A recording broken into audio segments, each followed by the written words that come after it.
এইবার দেখো আমরা পার্কিং এইখানে পেয়েছি, বেশ অনেক আগের বার এসেছিলাম যখন ওইখানটায় পার্কিং পেয়েছিলাম। এদিকে দেখো না কিরকম উঁচু উঁচু ঘাস। কি গো, আগের বার মনে আছে ওই গাছের তলায় পার্কিং পেয়ে গেছিলাম, ওই যে ওই গাছের তলায়।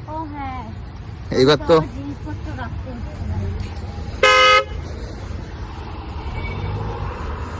দেখে বাবা ইডেনের চিল্লামিল্লির আওয়াজ আসছে এখানে, উইকেট পড়লো মনে হয়।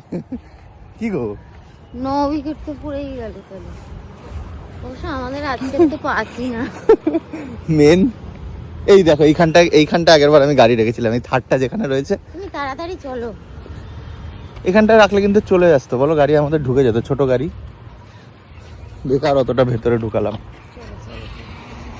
যাওয়াটাও তো অনেকটা। হ্যাঁ, এখন 2-3 মিনিটের হাঁটা পথ আমাদের। বাবা ইডেনের আওয়াজ আসছে এখানে। ঠাকুরের কাছে একটাই প্রার্থনা যেন ঢুকতে দেয় খালি, হ্যাঁ, ব্যাস। তো ওর একটা ইচ্ছা যে ঢুকে দে। হ্যাঁ, নয়তো মানে আদারওয়াইজ কালকে অব্দি খেলা তো যাবেই না, কোনো চান্সই নেই। ওই হার্ডলি লাঞ্চ অব্দি যাবে খেলা।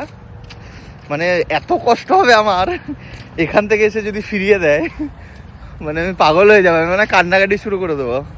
29 বছরের বাচ্চা ছেলে। এই দেখো আমরা অলমোস্ট কাছাকাছি চলে এসেছি। 153 রানে 8 উইকেট, সাউথ আফ্রিকার 123 রানের লিড। আর এখন আমরা রয়েছি ইস্ট বেঙ্গল ক্লাস। বাবা চিল্লানোর আওয়াজ আসছে, এই আওয়াজটাই হচ্ছে মেন। হ্যাঁ, মানে কান্ট এক্সপ্লেন কি এই ফিলটা কি, একটা প্যাকড স্টেডিয়াম। মানে কলকাতায় প্যাকড স্টেডিয়াম হবে না, এটা মানে খুব রেয়ারেস্ট অফ রেয়ার কেস।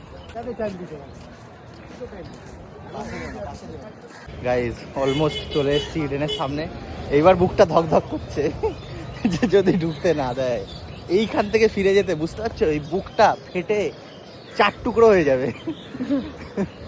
চলে এসেছি, এখনো মনে হচ্ছে যে যদি না দেয় ঢুকতে বহুত কষ্ট হবে, বহুত।